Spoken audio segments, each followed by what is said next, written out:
Hola, ¿qué tal estudiantes? En esta clase vamos a estar hablando sobre la seguridad en el manejo de electricidad, las precauciones que hay que tener en el momento que se realiza trabajo con electricidad, los equipos de seguridad, en cuanto a lo que sería la prevención del riesgo eléctrico. En- Vamos a tener los objetivos, fundamentos de la electricidad, accidentes eléctricos, que serían el choque eléctrico, el arco eléctrico, las 5 reglas de oro, señalización y equipos de protección específicos, ¿verdad? Vamos por los objetivos de la clase. Minimizar la ocurrencia de accidentes laborales, sensibilizar a los trabajadores en la cultura del SSOMA, identificar riesgos eléctricos, evaluar y cumplir con los controles colocados. Vamos a hablar otra vez eh, sobre fundamentos básicos de la electricidad. En este caso, ¿qué sería la electricidad? La electricidad es el conjunto de fenómenos físicos relacionados con la presencia y flujo de cargas eléctricas. Se manifiesta en una gran variedad de fenómenos como los rayos, la electricidad estática, la inducción electromagnética o el flujo de corriente eléctrica. Los sistemas de generación. En un sistema de generación todo depende de la materia prima a utilizar para producir o generar electricidad.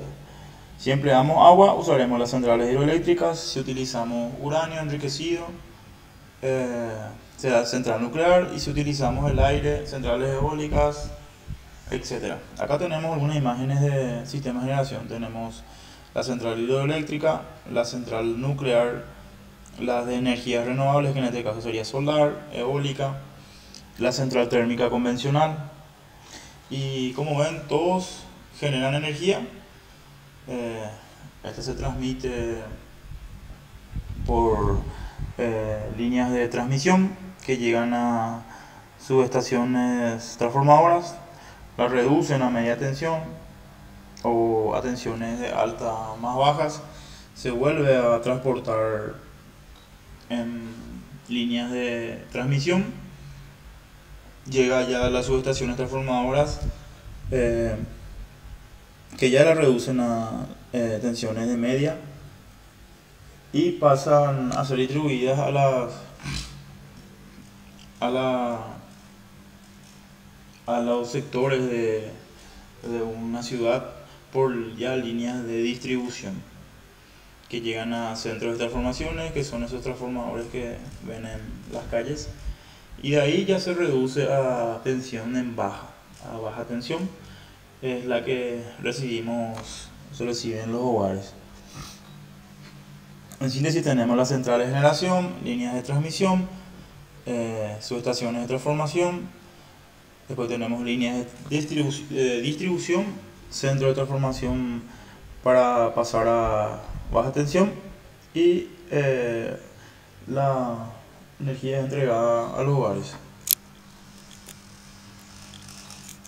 Accidentes y peligros eléctricos.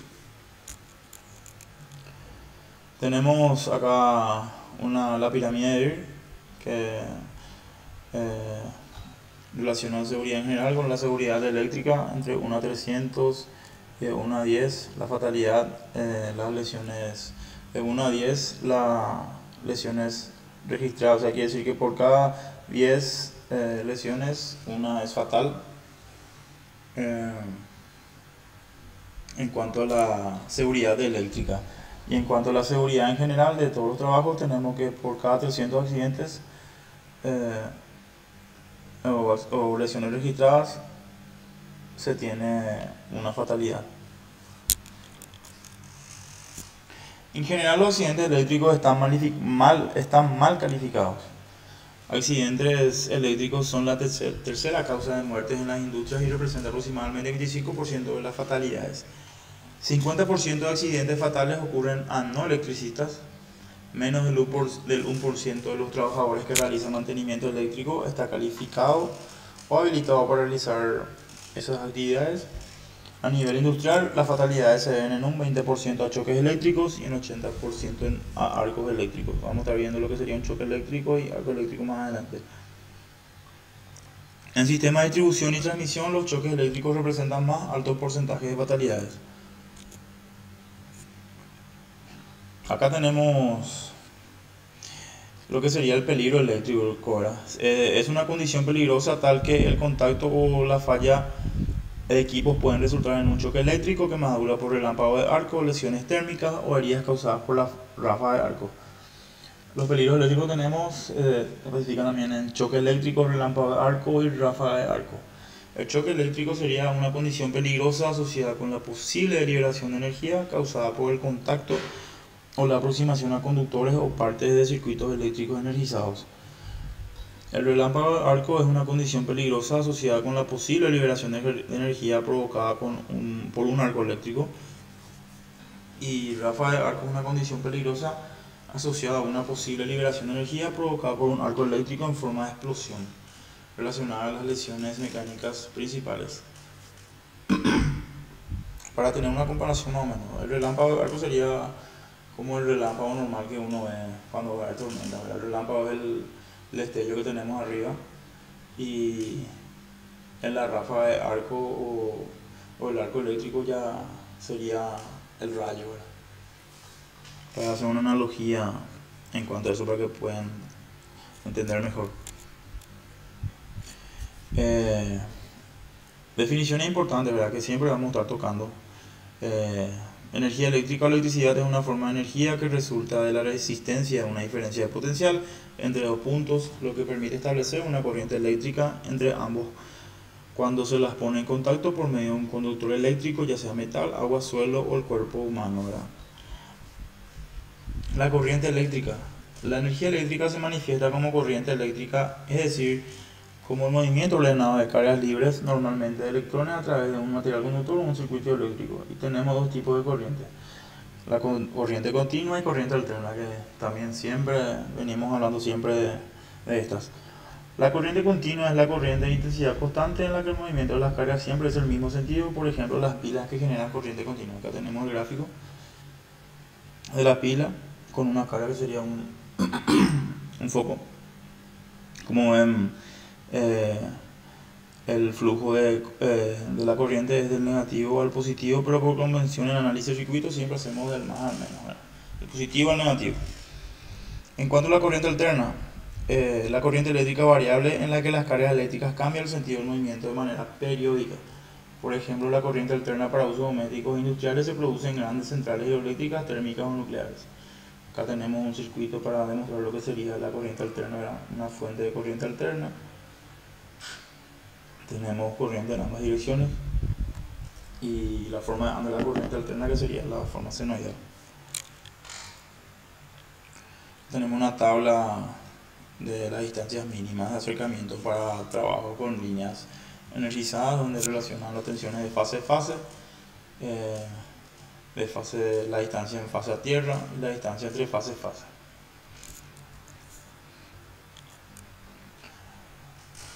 Cortocircuito es un evento que se produce cuando dos conductores de distintas fases o polaridad se juntan haciendo contacto físico entre sí, provocando que la resistencia del circuito baje hasta cero. Ellos generan un aumento brusco en la intensidad de la corriente eléctrica, tan grande que si no se interrumpe el fluido eléctrico en cuestión de milisegundos, se producirán temperaturas elevadas, derretimiento de aislantes y fundición del conductor. Acá tenemos un circuito eléctrico con un cortocircuito. El cortocircuito sería este, que produjo una brusca caída de la resistencia, ¿verdad? La corriente siempre busca el camino más fácil. Como se hizo un cortocircuito acá, un filamento sin resistencia, o sea, con una resistencia mínima, prácticamente cero, la corriente pasó por ahí y hace que se recaliente la fuente. Corriente de falla es la cantidad de corriente entregada en un punto del sistema durante una condición de cortocircuito. La corriente de falla disponible es la mayor cantidad de corriente que se puede entregar en un punto del sistema durante una condición de cortocircuito.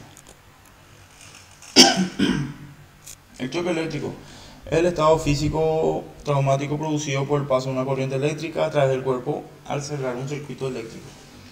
Ocurre siempre que haya una diferencia de potencial entre su cuerpo y el conductor que toque. Cuando la corriente fluye de un punto a otro a través de su cuerpo, usted se convierte en un conductor. Acá tenemos los efectos del paso de la corriente en el cuerpo, ¿verdad? Lo que sería en cuanto a la intensidad de corriente, tenemos de 0 a 5 miliamperios, sensación de cosquilleo, de 3 amperios choque o descarga, 10 miliamperios tenemos contracciones musculares y dolor, y acá está la franja en donde empieza a complicarse y ya puede producir la muerte de entre 30 a 100 miliamperes. A partir de 30 tenemos paro respiratorio, 50 tenemos paro cardiorrespiratorio y 100 amperes ya tenemos fibrilación ventricular. 400 miliamperes muerte asistolia, sería la sistolia. 500 miliamperes tenemos tejidos y órganos comienzan a quemarse. La intensidad de corriente serían, vamos a hablar de los factores que influyen en la gravedad del accidente. El primero es la intensidad de corriente. Como ya vimos, dependiendo del nivel de corriente, se van produciendo los efectos. A partir de 30 a 1000 amperes ya puede haber muerte, hasta llegar a 100 amperes que ya sí o sí fibrilación ventricular. Acá tenemos nuevamente la ley de Ohm explicando lo que sería. Como segundo factor tenemos el tiempo de duración de contacto, ¿verdad? Por ejemplo, tenemos un gráfico con los efectos de la corriente eléctrica en el cuerpo humano en cuanto a la intensidad de corriente y la duración. Tenemos entre 0,5 miliamperes, casi ninguna reacción. De 0,5 a 20 ya tenemos sensaciones de cosquilleos pequeños. Y así el gráfico va explicando de buena manera lo que, a partir de cuánta corriente y de acuerdo al tiempo de duración de la exposición, qué tipo de efectos produce en el cuerpo. Otro factor también es el recorrido de la corriente eléctrica a través del cuerpo. Los órganos más sensibles están en la cabeza y el tórax. Tenemos la descarga mano a mano, como ven acá. Tenemos la descarga cabeza a pie, que son los recorridos más peligrosos. ¿Por qué los más peligrosos? Porque la corriente circula pasando por órganos vitales, corazón y músculos respiratorios. Sí o sí pasa por ahí. Los menos graves son mano o codo, vuelve a salir por el codo. Tenemos pie también. Son recorridos menos graves porque no hay circulación de corriente por órganos vitales. Otro factor también es el voltaje o tensión, ¿verdad? Acá tenemos un cuadro que nos dice que ocurren más accidentes con muerte en baja tensión. Como ven, más en baja tensión que en media y alta. Eso también porque en media y alta ya es se tienen otras especificaciones, otras condiciones para trabajar. Y también que en baja tensión es donde más se trabaja, hay más contacto directo con la energía eléctrica. Como ven, 380 a 220 voltios, o sea, fase neutro, 440 a 220, después ya tenemos media tensión, alta, hay menos accidentes, pero sí producen quemaduras, ¿verdad? En baja tensión sí o sí hay es la muerte, fibrilación ventricular. Después, como vimos, el voltaje o tensión de resistencia, ¿verdad? Tensión segura en seco, 25 mA por 2000 ohmios igual a 50 voltios. En 50 voltios tenemos 25 mA cuando el cuerpo está seco. Pero cuando está húmedo, en 25 mA ya vemos que es igual a 20 voltios. Y la resistencia, como ven acá en seco, la resistencia es mucho más grande. Y cuando uno está húmedo, la resistencia prácticamente más de la mitad disminuyó. Otro factor es la resistencia del cuerpo humano. Como ven acá la compara con los que serían los conductores. Tenemos que los metales tienen de 10 a 50 ohmios de resistencia. O sea que conducen toma tantos conductores. Después tenemos la piel seca, que es de 10.000 a 60.000 ohmios, la madera 100.000 ohmios y el caucho, que es el aislante que más se utiliza y que se utiliza normalmente, ¿verdad? Tenemos que es, como ven, 100 millones de ohmios. Es bastante grande la resistencia. Es un aislante muy bueno el caucho. Y acá tenemos un gráfico con los valores medios de la resistencia de tres distintos puntos del cuerpo. Tenemos brazos 450 ohm, 450 ohm, 125, 125. Como ven, en el toro donde está el corazón, la resistencia es bastante baja. O sea que la corriente sí o sí busca pasar. Como le dije, la corriente siempre busca el camino más fácil. La tensión de paso y tensión de toque. La tensión de paso es diferencia de potencial que podría experimentar una persona entre sus pies con separación de 1 metro cuando se presenta una corriente de falla en una estructura puesta a tierra, pero no se tiene contacto con ella. Acá tienen el gráfico, la tensión de paso. Sin malla a tierra, hace que la corriente pase y se descargue, hace de pie a pie. Si hay malla de tierra, se descarga por la malla de tierra. Y después tenemos la tensión de toque, ¿verdad? Que es la diferencia de potencial que podría experimentar una persona a través de su cuerpo cuando se presenta una corriente de falla en un equipamiento eléctrico, al mismo tiempo que tiene una mano o parte de su cuerpo en contacto con una estructura puesta a tierra. La tensión de toque o contacto ya es directo. Como ven acá, no tenemos malla de tierra y la corriente de falla se descarga por el trabajador. En cambio, si tenemos una malla de tierra, pues el trabajador se apoyó por la torre, pero la corriente de falla se descargó y fue a tierra por la malla de puesta a tierra.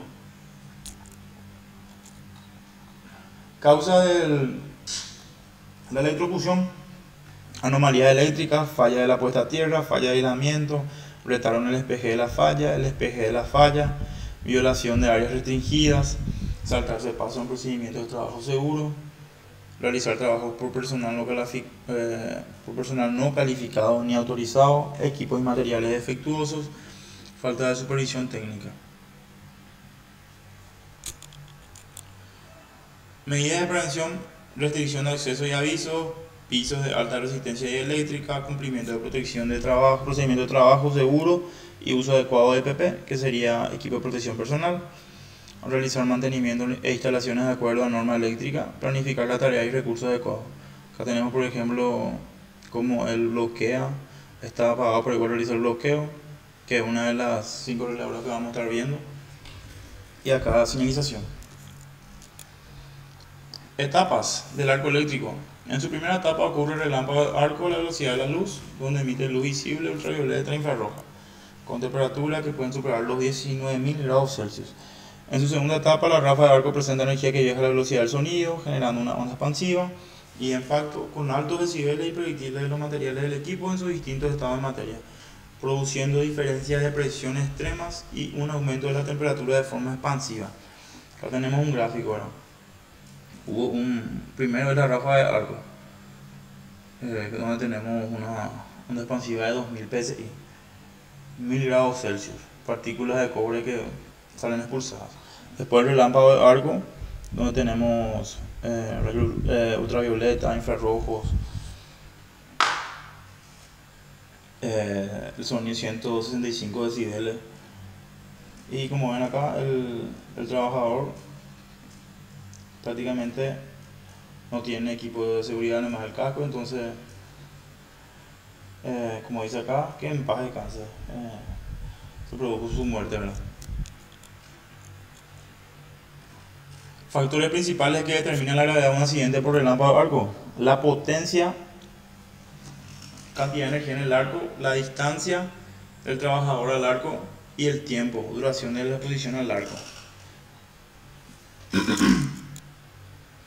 Causa del arco eléctrico: tenemos herramientas u otros objetos guiados que se desprenden, contacto accidental con elementos energizados, presencia de animales, acumulación de polvo conductor, residuos de metales, quirla, etc., suciedad, corrosión y acumulación de otras partículas, debilitamiento progresivo de la resistencia y aislamiento entre fases o entre fases y masas, uso indebido, diseño inadecuado de equipos, errores en la instalación, procedimientos de trabajo inexistentes o inapropiados, saltarse los pasos de procedimientos del fabricante. Después tenemos las consecuencias para el trabajador.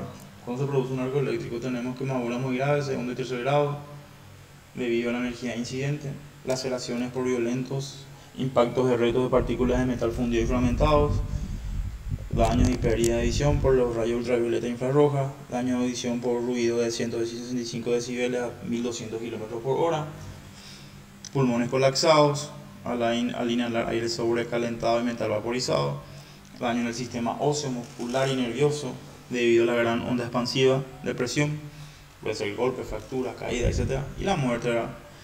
Tenemos acá, por ejemplo, se ve la quemadura que produjo un arco eléctrico, tiene hasta 35.000 grados Fahrenheit llega, y el sol, por ejemplo, llega a 9.900 grados Fahrenheit.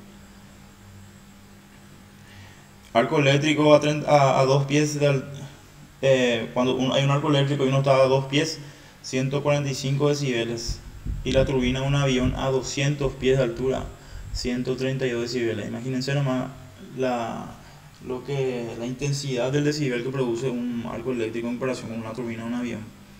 Y el umbral del dolor es de 130 decibeles. Como ven acá, el destello de la luz es tan intenso que puede dañar la visión, producir ceguera. Medidas de protección: distancia de seguridad, permiso escrito de trabajo de alto riesgo, etiquetado de equipos eléctricos, evitar poner cosas o tocar los disyuntores eléctricos y superficies metálicas, inspección preoperativa de EPP, equipos, herramientas e instrumentos de medición, usar herramientas y EPP adecuados. Ahora vamos a hablar de las 5 reglas de oro,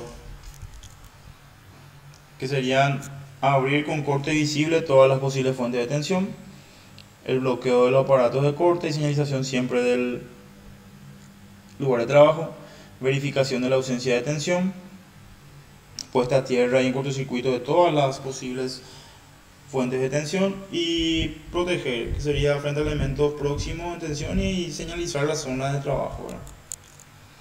La primera regla: apertura visible de los circuitos. Luego de determinar posibles fuentes de alimentación de energía eléctrica al equipo específico mediante revisión de planos, diagramas, etiquetas y identificación,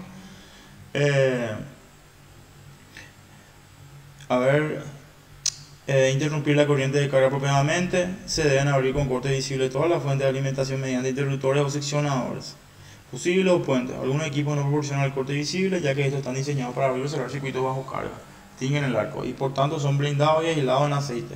Gas SF6, vacío aire. Generalmente estos dispositivos cuentan con señalización abierto cerrado. Estos que son con gas SF6 o con aceite son los que se usan en seccionadores de las estaciones y en estaciones de transformación.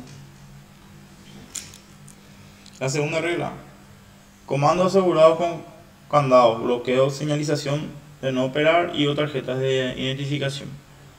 En varias industrias se le entrega al personal encargado de la parte eléctrica, del mantenimiento eléctrico, candados con el nombre del mismo para que pueda bloquear. Entonces, si viene otro trabajador y encuentra el candado bloqueado, él sabe que su compañero está trabajando en ese circuito, por lo tanto realizó el bloqueo del mismo.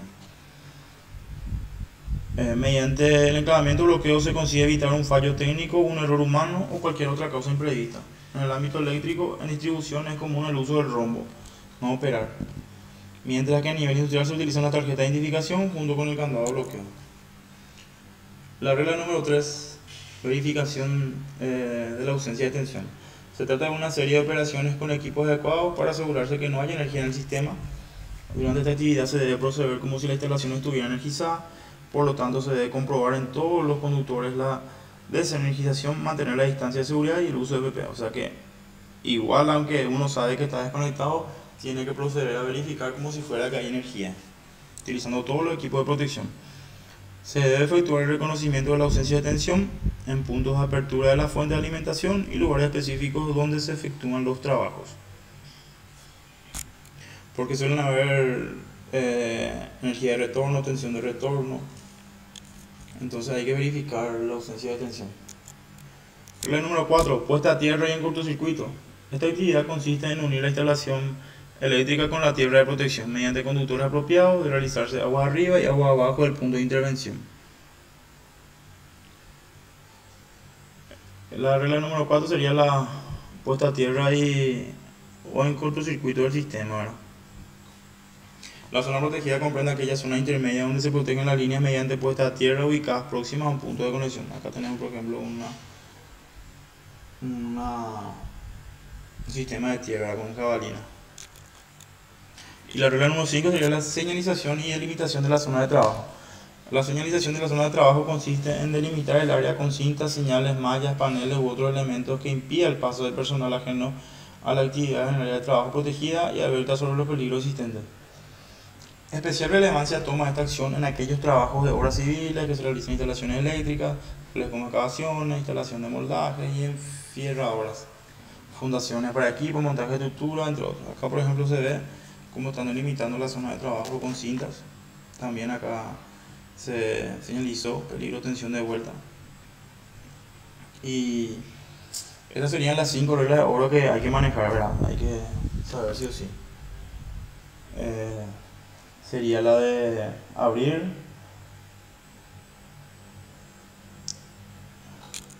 como les dije, abrir, bloquear, verificar, cortocircuitar y señalizar. Esas serían las 5 reglas de oro que tienen que manejar ustedes, o todo personal eléctrico, ¿verdad? Que va a realizar un trabajo con un equipo eléctrico. La señalización. También existen señales de riesgo eléctrico que aplican para la vida cotidiana y que encontrarás en cualquier tienda, establecimiento o edificio. Acá tenemos el significado de la señal, ¿verdad? Atención, riesgo eléctrico, peligro de muerte o alto voltaje, riesgo de carga eléctrica, el símbolo y lo que sería la señal de seguridad, ¿verdad? El triángulo con fondo amarillo.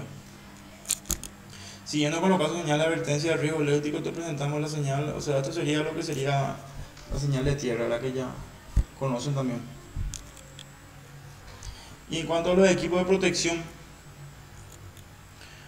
tenemos la protección craneal, ¿verdad? Que sería el casco. Según la norma de ANSI Z89.1, conforme al nivel de aislamiento eléctrico, pueden ser de 3 clases: clase G, clase E y clase C. Clase G, trabajo industrial en general, tensión eléctrica hasta 2200 voltios, corriente alterna 60 Hz. Clase E son trabajos eléctricos, potencial igual al de la clase A, tensiones eléctricas hasta 20.000 voltios, corriente alterna 60 Hz, 60 o 50 Hz. La clase C son trabajos industriales especiales, protección igual a la clase A, no dan protección contra peligros eléctricos debido al material metálico con que fabrican. O sea que el clase C para trabajos eléctricos no se puede usar. Para el mantenimiento del casco, hay que reemplazar el casco cuando expire según fecha de fabricante, ¿verdad? Siempre después de 5 años. El arnés interno del casco hay que cambiar cada 2 años. Hay que revisar si no tiene rupturas. Los guantes dieléctricos. Protección contra choque eléctrico. Tenemos una tabla los guantes se clasifican, su designación son 00, 0, 1, 2, 3, 4, dependiendo a qué tensión se va a trabajar. 0 hasta 500 voltios, 0 hasta 1000, 1 a 7500, 2 a 17000, 3 a 26500, 4 a 36000 voltios. Estos serían los tipos de guantes, ¿verdad? Según la tensión que uno va a trabajar para poder elegir cuál de ellos utilizar. Y acá tenemos un rotulado de los guantes para los trabajos de protección marinero. Como le dije, 00 es beige, 0 es rojo, 1 es blanco, 2 amarillo, 3 verde y 4 naranja. Tensión de ensayo, tenemos 1500, 10000. En corriente alterna es 2500, en continua 10.000, 5.000 y 20.000, 10.000 y 40.000, 20.000 y 50.000, 30.000 y 60.000, y para naranja 40.000 a 70.000.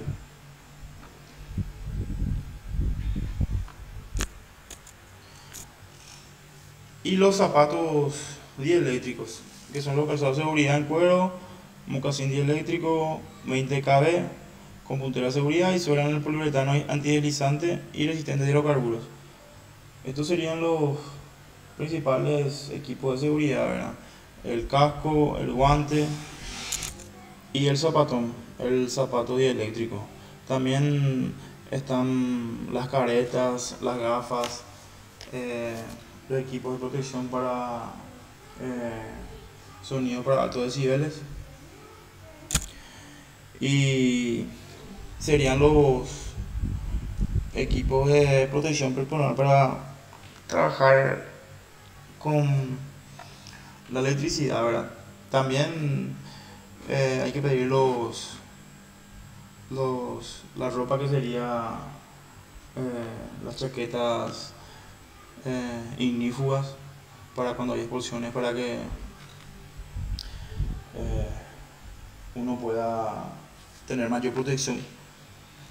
Como les dije, las caretas, los cascos, los zapatones, los guantes, caretas, ropa ignífuga y eléctrica, también los equipos de protección auditiva. Y esto fue todo por esta clase de estudiantes. Como ya estuvimos hablando, lo que sería todo lo que sería seguridad en cuanto a cuando uno va a trabajar en sistemas electrificados.